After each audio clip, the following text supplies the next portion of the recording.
नवा नवा छत्तीसगढ़ ही वीडियो बार ए channel subscribe करो और बाजू की घंटा बटन लगल दबाओ।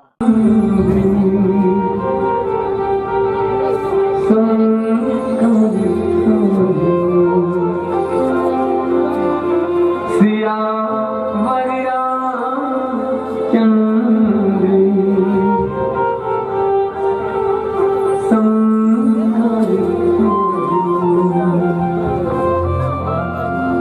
एक बार भूपति मन माही भय ग्लानि मोरे सुत नाही। तो राजा दशरथ के जीवन में चौथा पन्ना आय के बाद ही चिंता सताई से कर पहले काबर नहीं। तो एक पीछे एक बहुत ही सुंदर और भी कारण है। जैसे कि आप सबको पता है कि ये संसार में भगवान की भक्ति करना तो हर कोई जानते, भगवान के भक्त बनना तो हर कोई चाहते, पर माता पिता के भक्त कोई बिरला ही होते है। संसार में भगवान की भक्ति, भगवान के भक्त बनना हर कोई जानते, पर माता पिता के भक्त कोई बिरले इंसान ही होते। माता पिता के सेवा कोई नहीं करना चाहिए, परंतु ये संसार में मातृ पितृ भक्त के रूप में जो विश्व विदित हुई वो भक्त राज है भगवान श्रवण कुमार। एक बार श्रवण कुमार जी महाराज जो है कांवड़ में बिठा करके अपन अंधी अंधा माता पिता ना तीर्थ यात्रा के लिए ले जाओ जाएंगे। अर्ध रास्ता में श्रवण कुमार के माता पिता ना जोर से प्यास लग जाते। अंधी अंधा माता पिता श्रवण कुमार से कहे कि पुत्र श्रवण कुमार बेटा जोर से प्यास लगे है, कहीं से जल की व्यवस्था कर दे और प्यास की तृप्ति करा दे।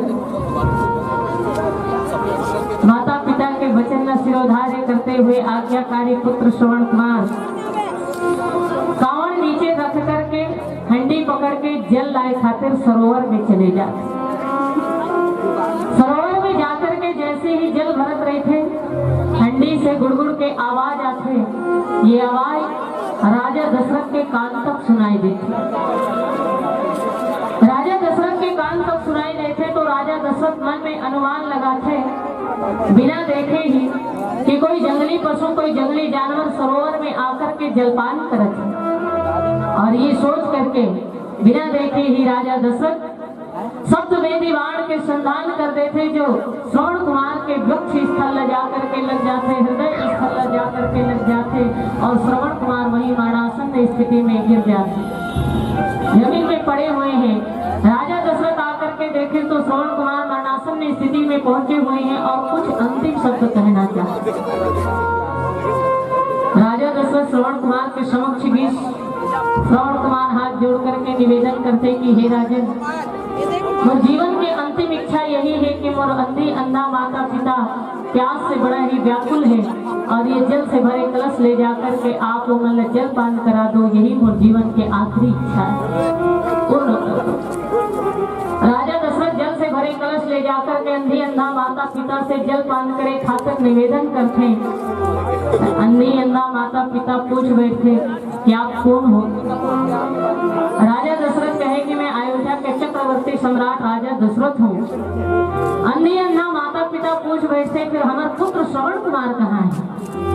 राजा दशरथ समस्त घटना ला बताते हुए कहे कि आपके पुत्र श्रवण कुमार के मृत्यु को एक बाण के आहत से हो चुके हैं। ये बात जैसे ही सुनी संधि अंधा माता पिता को पांव तले से जमीन खिसक जाती थी। अंधी अंधा माता पिता व्यथित हो जाते, दुखी हो जाते, रोदन करते हुए, विलाप करते हुए, क्रोध से भर करके हंडी से जल उठा करके दोनों अंधी अंधा माता पिता राजा दशरथ का श्राप देते हुए कहे कि हे राजन, जैसे हम अपन पुत्र के वियोग में तड़प तड़प के ये देह के त्याग करत हन, एक स्थिति आपके जीवन में ऐसी निर्मित होगी कि आप भी अपन पुत्र के वियोग में तड़प तड़प के मृत्यु प्राप्त करेंगे। आप भी अपन पुत्र के वियोग में ही देह के त्याग कर हुए हमारे अंधी अंधा माता पिता के आप लोग श्राप है।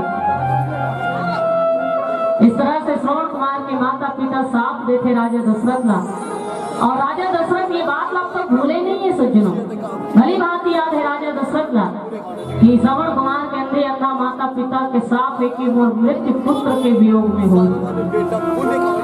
इसलिए राजा दशरथ सोचते हैं कि अंधी अंधा माता पिता कहे हैं कि वो मृत्यु पुत्र के वियोग में हो ही, मतलब वो पुत्र हो ही जरूर और बेटा हो ही जरूर। और यही विश्वास के कारण राजा दशरथ का आज तक कभी चिंता नहीं हुई। लेकिन जब चौथापन आए के बावजूद भगवान बेटा बन के लिए तो राजा दशरथ को यही बात की चिंता है कि आखिर ऐसे वो जीवन में क्या कमी है जो अब तक भगवान को बेटा बन के लिए वचन दे है भगवान कि वो पुत्र बन के हूँ कह के अंधे अंधा मुंह साफ दे है कि वो मृत्यु भी पुत्र योग में हो ही करके, तो पुत्र तो हो ही पर अब तक पुत्र हो इस काबर नहीं, अब तक भगवान बेटा बन के वो जीवन में ऐश काबर नहीं। ऐसे का कमी है वो जीवन में जब तक भगवान नहीं आए हैं वो जिंदगी में। तब राजा दशरथ में चिंता व्याप्त है और यही चिंता व्याप्त है तो राजा दशरथ जी बहुत सुंदर कदम उठाते। देखो हम सबके जीवन में जब चिंता के भाव निर्मित होते तो हम सब का करथन, और राजा दशरथ के जीवन में चिंता व्यापित तो राजा दशरथ जी का करिस। हम सब राजा दशरथ जी के चरित्र से संकेत लेना चाहिए कि मनुष्य के जीवन में जब कभी भी चिंता के भाव निर्मित हो तो मनुष्य कैसे करना चाहिए, क्या करना चाहिए। तो देखो चिंता और चिता में ज्यादा अंतर नहीं है सज्जनों, है ना। चिंता और चिता ये दो शब्दों में ज्यादा अंतर नहीं है, ऐसा काम में भलो ज्यादा अंतर नहीं है। चिंता जीते जी व्यक्ति ला जला करके खाक कर देते और चिता मृत व्यक्ति ला जला करके राख कर देते। चिंता जीते जी व्यक्ति ला जला करके खाक कर देते और चिता जो है मृत व्यक्ति ला जला करके राख कर देते। इसलिए राजा दशरथ जी महाराज बहुत सुंदर संकेत देते कि मनुष्य के जीवन में जब कभी भी चिंता के भाव निर्मित हो तो आप सर्वप्रथम चिंतन जगा लो। आपके जीवन में जब भी चिंता उत्पन्न हो तो आप सर्वप्रथम चिंतन जगा लो। क्यों? क्योंकि चिंता में पड़ोगे तो भटक जाओगे, चिंता में पड़ोगे तो भटक जाओगे और चिंतन जगा लोगे तो भटके हुए को राह दिखाओगे। इसलिए जब कभी भी चिंता के भाव निर्मित हो तो सर्वप्रथम मनुष्य ने चिंतन जगा लेना चाहिए सज्जनों। और राजा दशरथ जी वही करिस। राजा दशरथ के जीवन में चिंता हुई तो वो चिंतन जगा ली। क्या करिस? मनोमुखी भाव से नहीं, गुरुमुखी भाव से चलते दाई। हम सबके जीवन में चिंता उत्पन्न होते तो हम मनोमुखी भाव से चलथन। मन है जैसे जैसे कथे वैष्णे वैष्णे करथन, मन के हिसाब से चलथन, है ना। पर राजा दशरथ जी कहे कि चिंता के समय में मन के हिसाब से कभी नहीं चलना चाहिए, क्योंकि ये मन बड़ा खतरनाक चीज है। और गीता में तो भगवान श्री कृष्ण जी महाराज की चंचलम ही बना, ये मन बहुत ही चंचल है। कैसे? 1 4 3 2 सदाई है जैसे बेतरा बंदर। 1 4 3 2 ये मन ना बंदर की संज्ञा दिए गए हैं। जैसे बंदर कभी एक जगह स्थायी नहीं रहा है, यहाँ से वहाँ, वहाँ से वहाँ, वो डाल से वो डाल, वो डाल से वो डाल कूदत रहते है ना, स्थिर नहीं रहा। आजकल तो घर द्वार में कूदत है, छानी परवाह कूदत है, तुम्हारा डाल कूदत नहीं, हमारे डाल घरों घर कूदत है। और कूदना ही कूदना है। जंगल के पूरा बर्बादी हो गई तो बेचारा मन जाही का है ना। तो बंदर कभी एक जगह स्थिर नहीं रहा है, यहाँ से वहाँ, वहाँ से वहाँ कूदत रही थी। वैसे ही ये मन भी कभी स्थायी रहने वाली चीज नो है, यहाँ से वहाँ, वहाँ से वहाँ, वहाँ से वहाँ भटकत रही थी। और जो ये मन के वशीभूत होकर के ये संसार सागर में चलते वही ये भव चक्कर में फंस जाते। क्योंकि मनुष्य के बंधन के कारण यदि कोई है तो वो मन ही है। परंतु भगवान श्री कृष्ण जी एक बात और की कि ये मन अगर संसार में बंधन के कारण है तो यही मन मोक्ष के भी द्वार खोल देने वाली है। गीता में भगवान श्री कृष्ण जी महाराज मन के लिए किस न देहो न जीवात्मा न इंद्रियाणि परंतप मन एव मनुष्याणाम कारणम बंध मोक्षयो। मतलब भगवान श्री कृष्ण जी कहे कि ये मन अगर बंधन के कारण है तो यही मन मोक्ष के भी द्वार खोल देने वाले। कैसे? बसरते का सदुपयोग और दुरुपयोग करे ऊपर है। जो मन के सदुपयोग करने जानते, जिन्हें मन ला अपन हिसाब से चलाते, वो ये भाव से पार हो जाते, परंतु जो मन के भाव से ये संसार में चलते, वही ये भाव सागर में फंस जाते। इसलिए ये मन फंसाने वाली भी है और भाव से पार ले जाने वाली भी है, परंतु इनका सदुपयोग और दुरुपयोग करने के ऊपर है। परंतु राजा दशरथ जी महाराज एक सुंदर संकेत देते हैं कि चिंता के समय में मनुष्य के मन जो है सही काम नहीं करे। जब मनुष्य चिंतित होते, दुखी होते, व्यथित होते, तो ऐसी परिस्थिति में मन जो है सही सलाह नहीं दे सके, सही काम नहीं कर सके। इसलिए ऐसी परिस्थिति में मन के हिसाब से कभी नहीं चलना चाहिए, गुरुदेव के शरण में चले जाना चाहिए, गुरुमुखी होकर के चलना चाहिए, क्योंकि ये संसार में गुरुदेव भगवान ही एक ऐसे शख्स है सज्जनों, जो जीव आत्मा ला परमात्मा से जोड़ेगी काम से। राजा दशरथ ने यही बात की चिंता रही कि अब तक भगवान और बेटा बन के काबर नहीं है, तो राजा दशरथ का ख्याल आते कि ये संसार में बिना गुरु की कृपा के भगवान की प्राप्ति कर पाना ये संभव नहीं है। जब तक जीवन में गुरु की कृपा नहीं हुई, गुरुदेव भगवान की कृपा नहीं हुई, तब तक जीवन में भगवान के आगमन हो ये संभव नहीं है। सोचो, गुरु कृपा से ही जीवन में भगवान आ सकते हैं, कोई दूसरा रास्ता नहीं। इसलिए राजा दशरथ जी तुरंत गुरुदेव के शरण में चले। गुरु गृह गए तुरंत नहीं पाला, चरण लागी कर विनय विशाल। तुरंत गुरुदेव भगवान के शरण में चले गए जब चिंता व्यापित तो। और हम सब लोग यही करना चाहिए, क्योंकि संसार में गुरुदेव भगवान कौन है? तो तत्वम गृणात यह गुरु, जो तत्व के ज्ञान को वमन करके शिष्य को पिला दे, वो गुरुदेव भगवान है। जो अज्ञानता के अंधकार में जी रहे जीव आत्मा को प्रकाश की ज्ञान की ओर ले जाए, ज्ञान रूपी प्रकाश की ओर ले जाए, वो गुरुदेव भगवान नहीं। और भगवान कबीरदास जी महाराज को कि ये संसार में गुरु के जो स्थान है वो ईश्वर से भी ऊंचा है। सप्तदीप नौखंड में गुरु से बड़ा न कोई, करता करे न हो सके, गुरु करे सो होय।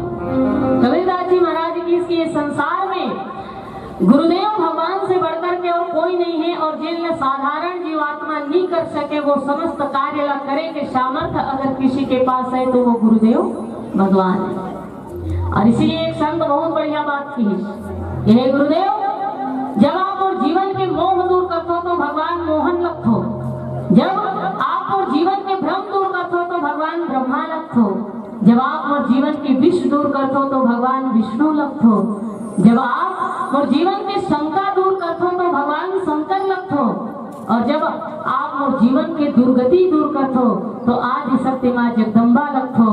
और हे गुरुदेव, जब आप और जीवन के गुरूर दूर करते हो तो गुरुदेव भगवान लगते हो। इसीलिए कहेगी सज्जनों कि गुरु ब्रह्मा गुरु विष्णु गुरुदेवो महेश्वर, गुरु साक्षात पर ब्रह्म तस्मै श्री गुरुवे नमः। ये गुरुदेव भगवान है। और ऐसे गुरु के सामने जीव के जीवन के समस्त समस्या के समाधान करे की क्षमता है सज्जन। इसलिए जब कभी भी आपके जीवन में ऐसी भाव निर्मित हो तो आप सबसे पहले गुरु के शरण में चले जाओ, क्योंकि गुरु कृपा से ही भगवान की प्राप्ति हो सकते। और ये संसार में गुरुदेव भगवान ही एक ऐसे शख्स है जो जीव आत्मा ला परमात्मा से जोड़े के सामर्थ्य रखते और किसी में। और इसलिए राजा दशरथ जी महाराज तुरंत गुरुदेव के शरण में चले गए। पर गुरु के शरण में जाना कैसे चाहिए, राजा दशरथ से सीखें। गुरु गृह गए तुरंत महिपाला, चरण लागी करी विनय विशाला। विनम्रता पूर्वक छोटे बन के दंडवत होकर के राजा दशरथ जी वशिष्ठ जी के प्रणाम करते और संकेत देते कि हर जीव ला गुरु के सामने छोटे बन के जाना चाहिए, अहम शून्य होकर के जाना चाहिए। काबर की दाई हो, खाली बाल्टी है जब कुआं में जाते ना तो भर के लौटते, बाल्टी खाली होके जब कुआं में जाते तो भर के वापस आते। वैसे ही जीव गुरुदेव के सामने जब अहम शून्य होकर के जाते, रिक्त होकर के जाते, तो कर जीवन में अतिरिक्त और कुछ नहीं बात। जिन मनुष्य गुरु के शरण में रिक्त होकर के चले जाते हैं वो जीव के जीवन में अतिरिक्त और कुछ नहीं बात।